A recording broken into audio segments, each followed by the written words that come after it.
ঢাকার শেয়ার বাজারে বড় দরপতন, প্রধান সূচক ৩.৫ বছরের মধ্যে সর্বনিম্ন। সরকারি শেয়ার বাজারে আনতে রোডম্যাপ তৈরি করছে ডিএসই।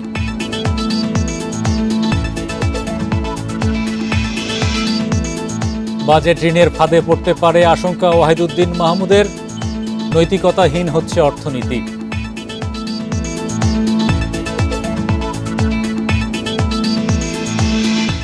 বাজেটে পিছিয়ে পড়া জনগোষ্ঠীর বরাদ্দ কমেছে মত নাগরিক প্ল্যাটফর্মের। কালো টাকা সাদা করার সুযোগ সংবিধান পরিপন্থী। আমন্ত্রণ অর্থনীতি সারাদিনে আপনাদের সাথে আছি আমি হরি সাহা। শুনছিলেন শিরোনাম, এবার জানাবো বিস্তারিত। আবারও বড় ধরনের দরপতন শেয়ার বাজারে। সোমবার ঢাকা স্টক এক্সচেঞ্জের প্রধান সূচক ৬৫ পয়েন্ট কমে অবস্থান করছে ৫,১০৫ পয়েন্টে, যা গত ৩.৫ বছরের মধ্যে সর্বনিম্ন। আর চট্টগ্রাম স্টক এক্সচেঞ্জের সার্বিক সূচক কমেছে ১৬২ পয়েন্ট। বিশ্লেষকরা বলছেন সূচকের পতন ঠেকাতে বিনিয়োগকারীদের আস্থা ফেরানোর পাশাপাশি ভালো কোম্পানিকে অন্তর্ভুক্ত করতে হবে। ২০২০ সালের ১৭ ডিসেম্বর ঢাকা স্টক এক্সচেঞ্জের প্রধান সূচক ডিএসইএক্সের অবস্থান ছিল ৫,১০৮ পয়েন্টে, আর ৩.৫ বছর পর এই সূচক অবস্থান করছে ৫,১০৫ পয়েন্টে। ২০২০ সালের ১৭ ডিসেম্বর ঢাকা স্টক এক্সচেঞ্জের প্রধান সূচক ডিএসইএক্সের অবস্থান ছিল ৫,১০৮ পয়েন্টে, আর ৩.৫ বছর পর এই সূচক অবস্থান করছে ৫,১০৫ পয়েন্টে। এ সময় সূচক তো বাড়েনি, উল্টো কমেছে ৩ পয়েন্ট। তবে বাজার মূলধন বেড়েছে ২,১৬,০০০ কোটি টাকার বেশি। সোমবার দিনের শুরুতেই বড় দরপতনে ঢাকা স্টকের সূচক। প্রথম ২৫ মিনিটে প্রধান সূচক কমে ৬২ পয়েন্ট। এরপর কিছুটা বাড়লেও লেনদেন শেষে ডিএসইএক্স সূচক কমেছে ৬৫.৬৭ পয়েন্ট। ডিএসইতে লেনদেন হয় ৩১৮ কোটি ৭৮ লাখ টাকার শেয়ার। আগের দিনের চেয়ে লেনদেন কমেছে ৩৯ কোটি টাকা। হাতবদলে অংশ নেয়া ৩৯১টি কোম্পানি ও মিউচুয়াল ফান্ডের মধ্যে দর কমেছে ৮৭ প্রতিষ্ঠানের শেয়ারের। এর মধ্যে দর বেড়েছে মাত্র ২৬টির, কমেছে ৩৪২টির এবং অপরিবর্তিত রয়েছে ২৩টি প্রতিষ্ঠানের শেয়ার দর। এই গভর্নেন্সের আন্ডারে তারা কিন্তু আস্থায় আসতে পারছে না। বন্ড বা অন্যান্য ডিরাইভেটিভ আনার জন্য যে ব্যবস্থা এখানে থাকার কথা ছিল বা অনেকে এক্সপেক্ট করছিল যে ওভার দ্য পিরিয়ড এটা হবে, তাও কিন্তু এখানে হয়নি। এদিকে লেনদেনে দুর্বল মূলভিত্তির কোম্পানির শেয়ারের আবার উল্লম্ফন দেখা গেছে। সবচেয়ে বেশি লেনদেন হওয়া প্রতিষ্ঠানের তালিকায় প্রথম ওরিয়ন ফার্মা, দ্বিতীয় লাভেলো এবং তৃতীয় অবস্থানে সেন্ট্রাল ফার্মাসিউটিক্যালস। অন্যদিকে চট্টগ্রাম স্টক এক্সচেঞ্জে সার্বিক সূচক কমেছে ১৬২.৩৬ পয়েন্ট। লেনদেন হয় ২৩,৫৪ লাখ টাকা শেয়ার। একরামুল ইসলাম, ইন্ডিপেন্ডেন্ট নিউজ, ঢাকা। সরকারি শেয়ার পুঁজিবাজারে তালিকাভুক্ত করতে রোডম্যাপ তৈরি করছে ঢাকা স্টক এক্সচেঞ্জ। যাচাই বাছাই শেষে সরকারি সেরা ২০ কোম্পানির সঙ্গে আলোচনা করবে প্রতিষ্ঠানটি। বিশ্লেষকরা বলছেন বাজারকে গতিশীল করতে সরকারি শেয়ারের পাশাপাশি বাড়াতে হবে প্রাতিষ্ঠানিক বিনিয়োগও। বর্তমানে পুঁজিবাজারে তালিকাভুক্ত রয়েছে বিদ্যুৎ, জ্বালানি, প্রকৌশল, ব্যাংকসহ বিভিন্ন খাতের রাষ্ট্রায়ত্ত ১৯টি প্রতিষ্ঠান। Jamuna oil, power grid, Titas gas, BSC, DESCO, Atlas Bangladesh সহ আরও অনেক কোম্পানি আছে এ খাতে, যাদের বেশিরভাগই বছর শেষে তাদের বিনিয়োগকারীদের জন্য নগদ লভ্যাংশ দিয়েছে ১০ থেকে ১৩০% পর্যন্ত। এমন পরিস্থিতিতে ভালো মানের সরকারি শেয়ারে মানুষের আগ্রহ থাকায় আবারও তালিকাভুক্তির নির্দেশ দিয়েছেন প্রধানমন্ত্রী। পুঁজিবাজারে তালিকাভুক্তির জন্য টেলিফোন শিল্প সংস্থা, বিমান বাংলাদেশ এয়ারলাইন্স সহ মোট ২৬টি রাষ্ট্রীয় মালিকানাধীন প্রতিষ্ঠানকে চিহ্নিত করেছে পুঁজিবাজার নিয়ন্ত্রক সংস্থা বিএসইসি, যার মাধ্যমে সেরা ২০ কোম্পানির সঙ্গে শিগগিরই আলোচনা করবে ডিএসই। কোন কোন কোম্পানি কিভাবে আনতে হবে এর একটা ফুল ফ্লেজেড প্রস্তাবনা সহ মাননীয় প্রধানমন্ত্রীর কাছে আমরা এটা দিব। প্লাস আমরা আমাদের সংশ্লিষ্ট দপ্তর, অর্থ মন্ত্রণালয়, আমাদের অর্থ বিভাগকে যেহেতু মাননীয় প্রধানমন্ত্রী নির্দেশনা দিয়েছে, সেখানেও আমরা এটা পাঠিয়ে দিব। টপ 20 তাদের সাথে আমরা একটু চা চক্রের আয়োজন করব, তাদেরকে আনার ব্যাপারে তাদের উৎসাহিত করব এবং তাদের প্রবলেমগুলো শুনে সেগুলো রিজলভ করার চেষ্টা করব। বিশ্লেষকরা বলছেন সরকারি ভালো প্রতিষ্ঠানগুলো বাজারের উন্নয়নে ভূমিকা রাখবে। তবে শুধু সরকারি প্রতিষ্ঠানের শেয়ার নয়, স্থিতিশীল পুঁজিবাজারের জন্য বড় শিল্প প্রতিষ্ঠান ও বহুজাতিক কোম্পানিগুলোকেও অন্তর্ভুক্ত করতে হবে। ডেফিনেটলি এটা একটা ভালো উদ্যোগ। ভালো কোম্পানিগুলো লিস্টিং হলে মার্কেট তার গভীরতা পাবে, ঠিকই আছে। সেকেন্ডারি মার্কেটকে এফিসিয়েন্টলি একটা ভালো পর্যায়ে নিয়ে যেয়ে আমার মনে হয় তখন এই ধরনের চিন্তা ভাবনা করা উচিত। শুধু গভর্নমেন্ট কোম্পানি লিস্টিংয়ে না, অনেক ধরনের প্রোডাক্টই আছে যেগুলো বাজারে আনা যেতে পারে। সরকারি বিভিন্ন প্রতিষ্ঠান শেয়ার বাজারে তালিকাভুক্তির কাজ দ্রুত এগিয়ে নিতে এরই মধ্যে অর্থ বিভাগ ও আইসিবির সঙ্গে কাজ শুরু করেছে ডিএসই। তৌহিদ রানা, ইন্ডিপেন্ডেন্ট নিউজ, ঢাকা। অর্থনীতিবিদ ওয়াহিদ উদ্দিন মাহমুদ বলেছেন, বাজেট ঋণের ফাঁদে পড়তে যাচ্ছে বলে অশনি সংকেত দেখা যাচ্ছে। তার মতে ক্রমেই নৈতিকতাহীন হচ্ছে অর্থনীতি। দুপুরে রাজধানীর একটি হোটেলে সংবাদপত্র মালিক সমিতির নোয়াব ও সম্পাদক পরিষদ আয়োজিত বাজেট আলোচনায় এসব কথা বলেন তিনি। অনুষ্ঠানের সাবেক গভর্নর সালেউদ্দিন আহমেদ বলেন, ঋণ খেলাপি হওয়া এখন বিজনেস মডেলে পরিণত হয়েছে। প্রস্তাবিত বাজেটে ঘাটতি পূরণে দেশি বিদেশি উৎস থেকে 2.5 লাখ কোটি টাকার বেশি ঋণ নেয়ার লক্ষ্য নির্ধারণ করেছেন অর্থমন্ত্রী। অন্যদিকে চলমান ঋণ পরিশোধে বরাদ্দ রাখা হয়েছে 1,13,000 কোটি টাকা। অর্থাৎ নতুন ঋণের প্রায় অর্ধেকই খরচ হবে পুরনো ঋণের সুদ পরিশোধে। সুদ পরিশোধ ব্যয় ও নতুন নতুন ঋণের প্রবণতা বড় ক্ষতির কারণ হতে পারে বলে সতর্ক করেছেন অর্থনীতিবিদরা। ওয়াহিদ উদ্দিন মাহমুদ বলেন, নিয়ন্ত্রক সংস্থার দুর্বলতায় অবাধে কালো টাকা তৈরি ও পুঁজি পাচার হচ্ছে।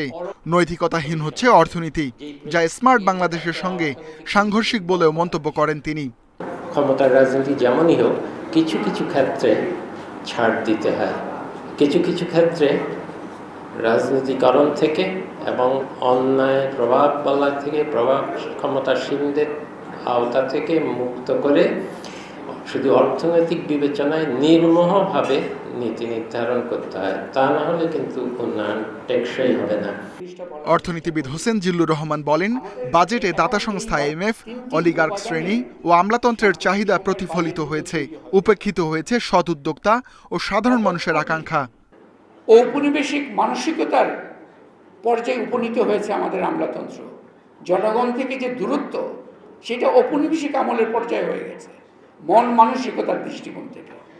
অর্থনৈতিক প্রশাসনিক সংস্কার অত্যন্ত গুরুত্বপূর্ণ। Banking commission and revenue related একটা দরকার। এখন তো হলো একটা মডেল হয়ে গেছে, বিজনেস মডেল হলো খেলাপি ঋণ মডেল। ঋণ নেবেন, খেলাপি করবেন, বাস। অর্থনীতিতে ভারসাম্য ফেরাতে সরকারি ব্যয় কমিয়ে আনা, বিদ্যুৎ খাতে শৃঙ্খলা ফেরানো ও ব্যাংক খাত সংস্কারের তাগিদ দেন অর্থনীতিবিদ আহসান এইচ মনসুর। তার মতে রাজস্ব আদায়ের ব্যর্থতা বড় সংকট তৈরি করেছে। Ruhul Amin, independent news, Dhaka.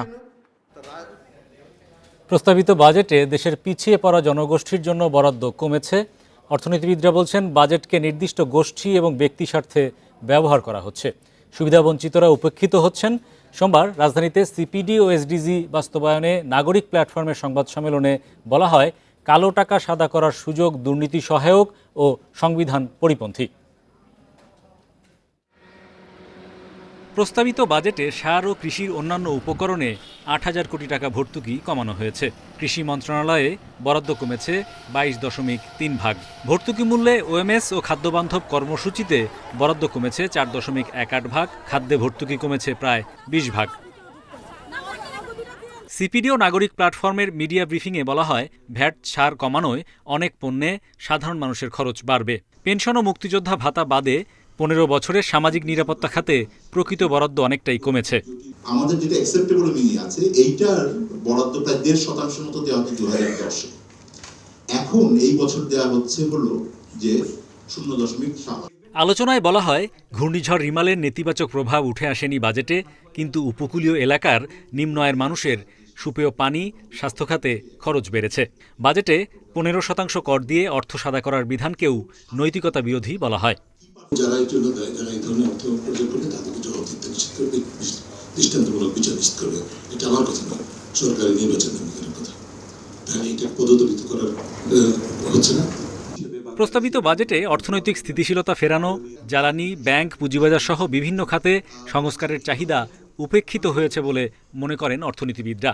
ক্ষমতা তার প্রয়োগ যে রাজনীতির মাধ্যমে হচ্ছে, সেটা নিঃসন্দেহে আমার পিছিয়ে থাকা মানুষের পক্ষে যাচ্ছে না। বিভিন্ন রাজস্ব পদক্ষেপই যদি বলেন আর সংস্কারের অভাবই বলেন, it is not for the people, but for the person.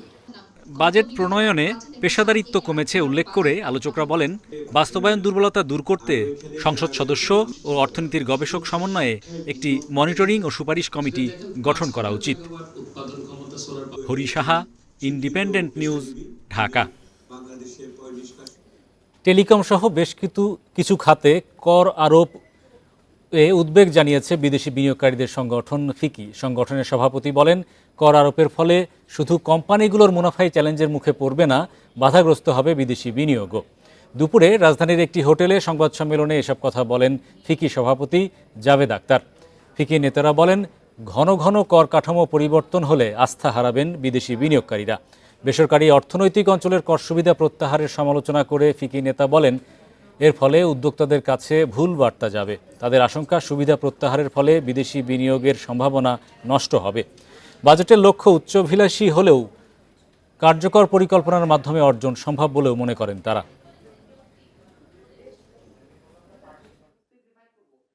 Benefits যেগুলো আছে সেগুলো শুধু সরকারি ইকোনমিক জোনে অ্যাপ্লিকেবল হবে। সো বেসরকারি ইকোনমিক জোনে যে কেউ ইনভেস্ট করে থাকেন ওখানে কোনো বেনিফিট আসবে না। সো আমরা এতগুলো বেসরকারি জোনে করেছি, অনেক কোম্পানি আছে যেখানে আমরা হয়তো জমি কিনেছি, হ্যাঁ, আমরা ওখানে ফিজিবিলিটি স্টাডি করেছি, কারণ ইকোনমি যখন আমরা ইনভেস্ট করি ওটা ধরেন 1 বছরে তো আসে না, ওটার অনেক বছর লাগে। জিডিপি প্রবৃদ্ধি ও মূল্যস্ফীতি বিবেচনায় বাজেটে রাজস্ব আদায়ের লক্ষ্যমাত্রা অর্জন কঠিন হবে বলে মন্তব্য করেছেন এনবিআরের সাবেক চেয়ারম্যান আব্দুল মজিদ। বিশাল লক্ষ্যের রাজস্ব আদায়ে বোর্ডের সেই সক্ষমতা নেই বলেও মনে করেন তিনি। আমেরিকান চেম্বার বাংলাদেশ আয়োজিত বাজেট পরবর্তী আলোচনায় এসব কথা বলেন সাবেক এনবিআর চেয়ারম্যান। আমার প্রোগ্রেসিভ পথে খুব স্ট্রংলি কথা বলার কথা, সেই ব্যাপারে কিন্তু বাজেটে বা তেমন কিছু নেই, বরং উল্টা আছে যে মানুষরা যাতে কর দিতে না আসে, উৎসাহিত না হয়, বা এক্সিস্টিংরা যাতে আরো বেশি হতাশা বোধ করে, সেই ধরনের প্রভিশন এখানে আছে। এখানে কর না দিয়ে থাকা যাবে, বাইরে যাওয়া যাবে, এবং পরে আবার একটু বিশেষভাবে সুবিধা দিয়ে সেটাকে করা যাবে। এই কার্যক্রম শুরুর 10 মাসে সর্বজনীন পেনশন স্কিমে নিবন্ধন সংখ্যা 3 লাখ ছাড়িয়েছে। সোমবার অর্থ মন্ত্রণালয়ের সংবাদ বিজ্ঞপ্তিতে এ তথ্য জানানো হয়। দেশের বয়স্ক জনগোষ্ঠীকে টেকসই ও সুসংগঠিত সামাজিক নিরাপত্তা দিতে গত বছরের 17 আগস্ট প্রধানমন্ত্রী সর্বজনীন পেনশন স্কিমের উদ্বোধন করেন। উদ্বোধনের পর থেকে মানুষের আগ্রহ বাড়ায় এখন পর্যন্ত পেনশন স্কিমে নিবন্ধন সংখ্যা দাঁড়িয়েছে 3,03,176 জন। বর্তমানে প্রবাস, প্রগতি, সুরক্ষা ও সমতা এই 4 স্কিমে নিবন্ধনের সুবিধা রয়েছে। সমতায় 2,24,164 জন নিবন্ধন করেছেন, আর প্রগতিতে 21,294 জন, সুরক্ষায় 56,919 এবং প্রবাসে 799 জন নিবন্ধিত হয়েছেন। চট্টগ্রাম বন্দরের সাথে চুক্তির 6 মাস পর পতেঙ্গা কন্টেইনার টার্মিনাল চালু করেছে সৌদি আরবের রেড সি গেটওয়ে টার্মিনাল। রপ্তানি পণ্য পরিবহনের জন্য মার্কস দাবাও জাহাজ আজ দুপুরে টার্মিনালে ভিড়ার মাধ্যমে এর বাণিজ্যিক কার্যক্রম শুরু হয়। এর মাধ্যমে ল্যান্ডলর্ড পোর্ট ধারণার যুগে যুক্ত হচ্ছে চট্টগ্রাম বন্দরের নাম। গত বছরের 6 ডিসেম্বর 22 বছরের জন্য পতেঙ্গা কন্টেইনার টার্মিনাল পরিচালনার চুক্তি করে সৌদি আরবের রেড সি গেটওয়ে। নানা জটিলতায় টার্মিনালের কার্যক্রম বিলম্বিত হলেও এখন তা পুরোপুরি প্রস্তুত। 11 জন জাহাজ মার্কস দাবাও এখান থেকে রপ্তানি পণ্য বোঝাই করে বন্দর ছাড়বে। এর মধ্য দিয়ে ল্যান্ডলর্ড পোর্ট ধারণায় প্রথমবারের মতো যুক্ত হচ্ছে চট্টগ্রাম বন্দর। তবে পণ্য খালাসে গ্যান্ট্রি ক্রেন না থাকায় আপাতত রপ্তানি পণ্য পরিবহন এবং ক্রেন আছে এমন জাহাজ ভিড়বে এই টার্মিনালে। সব সুবিধা নিয়ে টার্মিনালটি পুরো চালু হতে সময় লাগবে আরও 2 বছর। 3টে টার্মিনাল যেহেতু একসাথে কাজ করবে, এখানে আমরা 3টা অতিরিক্ত জাহাজ অ্যাকোমোডেট করতে পারবো। আর জাহাজের যে ধরেন আমাদের 2-3 দিন ওয়েটিং টাইম থাকে নর্মালি, সেই ওয়েটিং টাইমটা কমে আসবে উল্লেখযোগ্যভাবে। আমাদের আমদানি রপ্তানিকারক বা পোর্ট ইউজার্স যারা আছে তারা একটা দ্রুত সার্ভিস পাবে। এতদিন 2টি কন্টেইনার টার্মিনাল পরিচালনা করেছে দেশি অপারেটর। এবার বিদেশি অপারেটর পরিচালিত এই টার্মিনাল নতুন প্রতিযোগিতা তৈরি করবে। এজন্য ব্যবহারকারীদের নতুন এক অভিজ্ঞতা দিতে চান টার্মিনাল পরিচালনাকারী কর্তৃপক্ষ। আমাদের বেশ কিছু লক্ষ্য আছে। আমরা বেশি কন্টেইনার ওঠানামা নিশ্চিত করতে চাই। বছরে যেটি 4-5 লাখ একক হতে পারে। নতুন এই প্রকল্পের মাধ্যমে আমরা ব্যবহারকারীদের সাথে খুব ঘনিষ্ঠভাবে কাজ করব। তাদের আমরা অংশীদার হিসেবেই সেবা দিব। পতেঙ্গা কন্টেইনার টার্মিনালের 3টি জেটিতে একসাথে 3টি জাহাজ ভিড়তে পারবে। বছরে প্রায় 5 লাখ টিইউএস কন্টেইনার হ্যান্ডলিং করতে সক্ষম এই টার্মিনাল। অনুপম শীল, ইন্ডিপেন্ডেন্ট নিউজ, চট্টগ্রাম। এ বিষয়ে বিস্তারিত জানাতে আমাদের সঙ্গে চট্টগ্রাম থেকে যুক্ত হচ্ছেন সহকর্মী অনুপম শীল। অনুপম, পতেঙ্গা কন্টেইনার টার্মিনাল বাণিজ্যিকভাবে চালু হলো, এর মাধ্যমে আসলে এই বন্দর যে ব্যবহারকারী রয়েছেন তারা কি ধরনের সেবা পাবেন? বন্দরের যে কন্টেইনার জট বলেন বা এই যে পণ্য খালাসের যে দীর্ঘসূত্রতা, সেটা কমবে কিনা?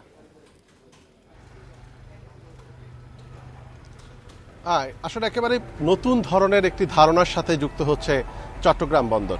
অর্থাৎ এই যে কন্টেইনার টার্মিনালটি বেসরকারি অপারেটরের মাধ্যমে এখন থেকে চালু হলো। ইতিমধ্যে আমরা সেই কন্টেইনার টার্মিনালের সামনে আছি। প্রথম যে জাহাজটি মূলত মার্কস দাবাও, সেখানে কিন্তু পণ্য উঠানামার কাজ শুরু হয়েছে। এতে প্রথমত যে সুবিধাটি হবে, তাতে চট্টগ্রাম বন্দর নতুন করে 3টি জেটি, বড় 3টি জেটি, এর মধ্যে 2টি কন্টেইনার জেটি এবং একটি তেলের জেটি, মোট 3টি জেটি তাদের এই সেবা কার্যক্রমে সংযুক্ত করলো। আর এতদিন ধরে চট্টগ্রাম বন্দরের এনসিটি, যেটি মূলত দেশি ভিন্ন অপারেটর দিয়ে পরিচালিত হয়েছে, এবার প্রথমবারের মতো বিদেশি অপারেটর যুক্ত হলো। এর ফলে আসলে অপারেটরদের মধ্যে কিন্তু এক ধরনের প্রতিযোগিতার পরিস্থিতি তৈরি হলো, আর এতে বন্দর ব্যবহারকারীরাই সবচেয়ে বেশি সুবিধা পাবে।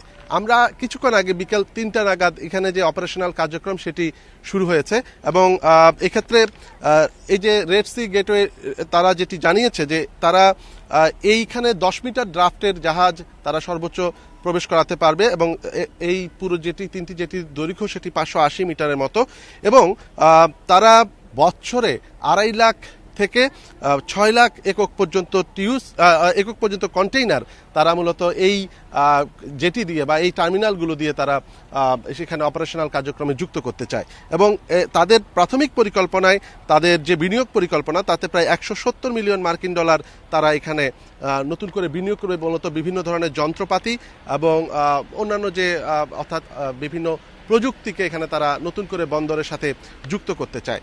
আর এছাড়াও তারা যেটি বলছেন যে